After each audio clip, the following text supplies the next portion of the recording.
میں ہر نسل اور قبیلے کو نمائندگی دی گئی ہے۔ پرانے حریفوں کو باہر کر دیا گیا۔ حکمت یار کرزئی اور عبداللہ حکومت کا حصہ بننے سے محروم ہو گئے۔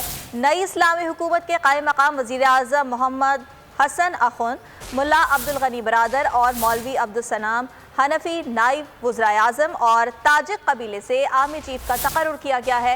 طالبان کی نئی حکومت کا پہلا پالیسی بیان بھی جاری کر دیا گیا۔ بیان کے مطابق حکومت اور روزمرہ زندگی میں شرعی قوانین کا اطلاق ہوگا۔ افغانستان میں تبدیلی کا کام مکمل ہو گیا۔ نئے حکمران کابل کے تخت پر براجمان ہو گئے۔ ہر افغان نسل اور قبیلے کو حکومتی صفوں میں جگہ مل گئی۔ نئی اسلامی حکومت کے قائم مقام وزیر اعظم محمد حسن اخوند ہوں گے۔ انہوں نے رہبری شورا کی سربراہ کی حیثیت سے 20 سال تک کام کیا۔ 2 نائب وزیر اعظم مقرر کر دیے گئے۔ ملا عبدالغنی برادر اور مولوی عبدالسلام حنفی نائب وزرائے اعظم ہوں گے۔ ملا برادر کا تعلق پوپلزئی قبیلے سے ہے۔ سابق افغان صدر بھی اسی قبیلے سے تعلق رکھتے ہیں۔ دوسرے نائب وزیر اعظم ملا عبدالسلام حنفی ازبک ہیں۔ جلال الدین حقانی کے بیٹے سراج الدین حقانی وزیر داخلہ مقرر کیے گئے۔ قاری فصیح الدین کو چیف آف آرمی اسٹاف مقرر کیا گیا ہے۔ قاری فصیح نسلاً تاجک ہیں، بدخشاں سے تعلق ہے۔ نئی حکومت کا اعلان کرتے ہوئے ترجمان ذبیح اللہ مجاہد کا کہنا ہے کہ طالبان میں تمام علاقوں، تمام زبانوں اور تمام قبائل گروہوں کے لوگ موجود ہیں۔ سب کی نمائندگی ہے، ہر فرد اس ملک کا نمائندہ ہے۔ ہمارے درمیان کوئی تفریق موجود نہیں۔ ان کا کہنا تھا کہ پنجشیر میں امن ہے، جنگ کا خاتمہ ہو گیا ہے، کسی کو صورتحال خراب کرنے کی اجازت نہیں دیں گے۔ افغانستان کی نئی حکومت کا اعلان ہو گیا۔ طالبان کے بانی ملا عمر کے قریبی ساتھی اور طالبان کے پہلے دور میں وزیر خارجہ کے عہدے پر رہنے والے ملا محمد حسن اخوند وزیر اعظم بنا دیے گئے۔ سابق افغان صدر حامد کرزئی کے قبیلے سے تعلق رکھنے والے ملا عبدالغنی کو نائب وزیر اعظم بنا دیا گیا۔ دوسرے نائب وزیر اعظم ملا عبدالسلام حنفی ہیں جو ازبک ہیں۔ فاتح شمال قاری فصیح الدین کو چیف آف آرمی اسٹاف مقرر کیا گیا ہے جو نسلاً تاجک ہیں۔ اور امریکہ نے طالبان کی عبوری حکومت پر تشویش کا اظہار کرتے ہوئے اسے تسلیم کرنے سے انکار کر دیا۔ امریکی صدر جو بائیڈن نے کہا کہ چین طالبان کے ساتھ معاملات طے کرنے کی کوشش کرے گا۔ روس نے کہا ہے کہ افغانستان کی ایسی حکومت کو تسلیم کیا جائے گا جس میں سب کی نمائندگی شامل ہوگی۔ اقوام متحدہ کے سیکرٹری جنرل انٹونیو گوٹریز نے طالبان سے انسانی امداد کے لیے محفوظ ماحول فراہم کرنے کا مطالبہ کر دیا۔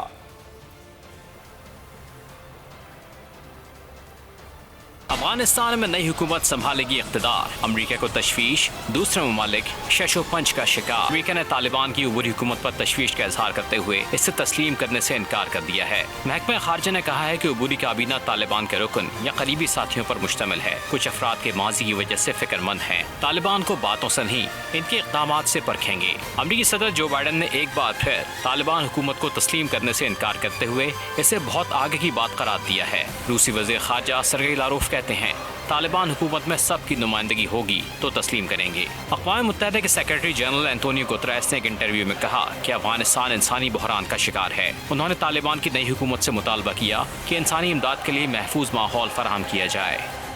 خبروں کے سلسلے کو آگے بڑھاتے ہیں، ملکی سیاست کی بات بھی کر لیتے ہیں۔ پی ڈی ایم کی حکومت مخالف تحریک کو ہر صورت کامیاب بنایا جائے، مولانا فضل الرحمان کے ہاتھ مضبوط کریں۔ مسلم لیگ نون کے قائد نواز شریف نے پارٹی رہنماؤں کو ہدایات جاری کر دیں۔ حکومت مخالف تحریک کا مرکز پنجاب کو بنانے کا فیصلہ کیا گیا ہے۔ مسلم لیگ نون پی ڈی ایم کی حکومت مخالف تحریک میں جان ڈالنے کے لیے سرگرم۔ مسلم لیگ نون نے کمر کس لی، عام انتخابات اگلے سال کرانے کے لیے حکومت پر دباؤ ڈالنے کی تیاری کر لی۔ مسلم لیگ نون کے قائد نواز شریف نے ویڈیو لنک اجلاس میں پارٹی رہنماؤں کو ہدایات جاری کر دیں۔ ذرائع کے مطابق نواز شریف نے کہا کہ اس بار حکومت مخالف تحریک کو ہر حال میں کامیاب بنایا جائے، مولانا فضل الرحمان کے ہاتھ مضبوط کیے جائیں۔ اجلاس میں حکومت مخالف تحریک کا مرکز پنجاب کو بنانے کا فیصلہ بھی کیا گیا۔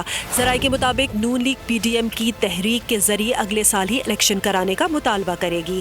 اس بارے میں تجاویز پی ڈی ایم سربراہ اجلاس میں رکھی جائیں گی۔ ویڈیو لنک اجلاس میں شہباز شریف، مریم نواز، حمزہ شہباز، شاہد خاقان عباسی، احسن اقبال، خواجہ آصف، رانا ثناء اللہ اور دیگر نے بھی شرکت کی۔ مسلم لیگ نون کے صدر اور قائد حزب اختلاف شہباز شریف کا ابھرتی معیشتوں کی فہرست سے پاکستان کے اخراج پر شدید تشویش کا ایک بیان سامنے آ گیا، جس میں انہوں نے کہا کہ پاکستان کا نام ابھرتی ہوئی معیشتوں کی فہرست سے نکلنا अफसोसनाक और बाइस तशवीश है। मईशत से मुतालिक आलमी दर्जा बंदी में पाकिस्तान की तनज़्ज़ुली अवाम को दरपेश शदीद मुश्किलात और मसाइब का एतराफ़ है। वज़ीर आज़म नवाज शरीफ के दौर में पाकिस्तान को दुनिया की 20 उभरती हुई मईशतों में शुमार किया गया। 3 साल में पाकिस्तान का मुआशी तरक्की और आलमी सतह पर सरमायाकारी के लिए साजगार मुल्क होने का दर्जा भी छिन गया। अफसोस है, उभरती मईशतों की फहरिस्त से पाकिस्तान के निकलने का मतलब है कि हमारे ख़दशात दुरुस्त निकले। ये आलमी दर्जा बंदी इस अमर का सबूत है कि हुकूमती मुआशी एदाद शुमार आलमी सतह पर मुस्तरद हुए हैं। अदालती कार्रवाई का जिक्र करेंगे। एहतसाब अदालत ने गैर कानूनी प्लॉट अलॉटमेंट रेफरेंस में जंग और जियो के मालिक मीर शकील की बरियत की दरख्वास्त खारिज कर दी। अदालत ने आइंदा समाअत 22 सितंबर को प्रोसिक्यूशन के मजीद गवाहों को तलब कर लिया। एहतसाब अदालत लाहौर में जंग और जियो के मालिक मीर शकील के खिलाफ गैर कानूनी प्लॉट अलॉटमेंट रेफरेंस की समाअत हुई। अदालत ने मुलजिम मीर शकील और शरीक मुलजिमान हुमायूं फैज़ रसूल और मियाँ बशीर की बरियत की दरख्वास्तें खारिज कर दी। अदालत ने गवाह अजहर अली और मोहम्मद उमर को बयानात कलमबंद करवाने के लिए तलब कर लिया। और एहतसाब अदालत ने असासा जात केस में खुर्शीद शाह के बेटे ज़ीरक शाह की बरियत की दरख्वास्त खारिज कर दी। सखर की नैब कोर्ट में खुर्शीद शाह और उनकी अहल खाना के खिलाफ 1 अरब 23 करोड़ रुपए से जायद असासा जात रेफरेंस की समाअत हुई। नैब प्रोसिक्यूटर ने अदालत को बताया कि ज़ीरक शाह के अकाउंट्स में बड़ी रकूम की ट्रांजैक्शंस हुई हैं। वो अहम मुलजिम है, इसे केस से निकाला नहीं जा सकता। खबर देंगे आपको लाहौर से, जहां चिंगची रिक्शा पर खातून से बदतमीजी के केस में पेशरफ्त हुई है। मुतासरा खातून ने 4 मुलजिमान को शनाख्त कर लिया। जुडिशल मजिस्ट्रेट की मौजूदगी में मुलजिम उस्मान, इरफान, अब्दुर्रहमान और साजिद को पहचाना। एक और अहम खबर, सुप्रीम कोर्ट ने जिनको होल्डिंग कंपनी के CEO को ओहदे पर बहाल कर दिया है। अदालत ने सिंध हाई कोर्ट का फैसला मुअत्तल कर दिया। फरीकैन को नोटिस जारी कर दिए। नए चीफ एग्जीक्यूटिव अफसर की तैनाती का अमल भी बहाल कर दिया गया है, जबकि हुकूमत ने इदारे के मुलाजमीन से पूछकर सरबराह नहीं लगाना।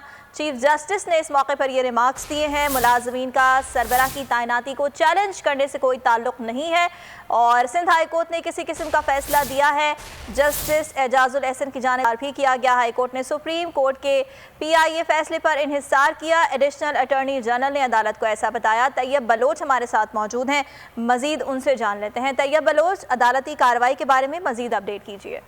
अभी सुप्रीम कोर्ट ने जिनको होल्डिंग कंपनी के चीफ एग्जीक्यूटिव ऑफिसर को ओहदे पर बहाल कर दिया है और इस हवाले से जो है वो अदालत ने सिंध हाई कोर्ट का फैसला मुअत्तल करके फरीकैन को नोटिस भी जारी कर दिया। नए चीफ एग्जीक्यूटिव ऑफिसर की तैनाती का अमल भी जो है वो सुप्रीम कोर्ट ने बहाल कर दिया। दौरान समाअत जस्टिस एजाजुल एहसन का कहना था कि सिंध हाई कोर्ट ने किस किस्म का फैसला दिया और इस हवाले से अदालत ने सिंध हाई कोर्ट से भी रिकॉर्ड तलब किया है और एडिशनल अटॉर्नी जनरल ने कहा कि सिंध हाई कोर्ट ने सुप्रीम ठीक है, अपडेट्स के लिए बहुत शुक्रिया तैयब बलोच।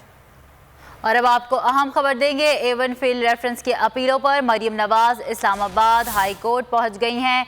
अहम अपडेट आपको दे रहे हैं A1 फील्ड रेफरेंस की अपीलों के हवाले से। इस वक्त वजीर मरियम नवाज इस्लामाबाद हाई कोर्ट पहुंच चुकी हैं। मनाजिर आप देख सकते हैं बोल न्यूज़ की स्क्रीन पर।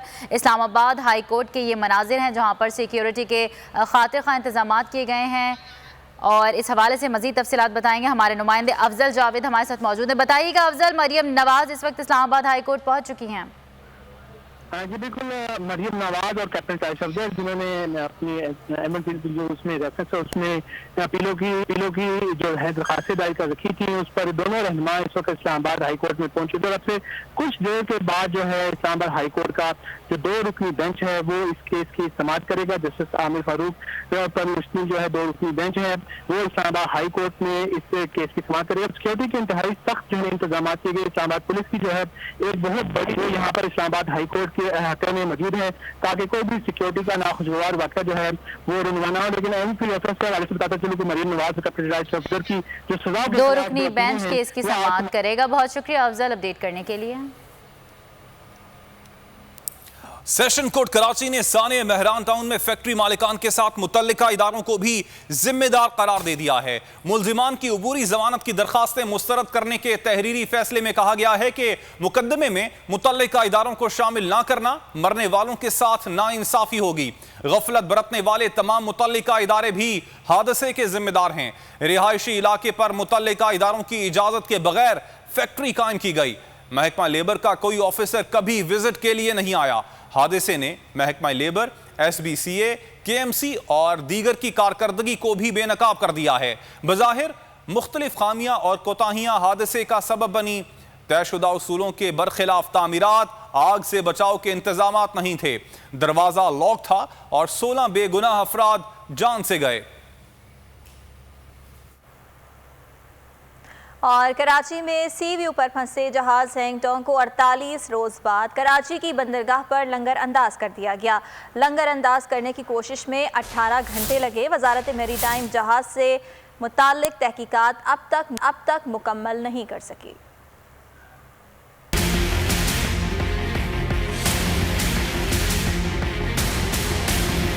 खुदा करके ऑपरेशन कामयाब हुआ। सी व्यू कराची पर फंसा बहरी जहाज बंदरगाह पर लंगर अंदाज कर दिया गया। जहाज को खुले समंदर में लाने के बाद लंगर अंदाज करने में 18 घंटे लगे। साहिल पर फंसे बहरी जहाज हैंगटोंग को 48 रोज बाद कल निकाला गया था। जहाज को निकालने के लिए किए गए 3 ऑपरेशन नाकाम रहे। चौथे ऑपरेशन में कामयाबी मिली। जहाज को तकनीकी लिहाज से मौजू होने के बाद रवानगी की इजाजत दी जाएगी।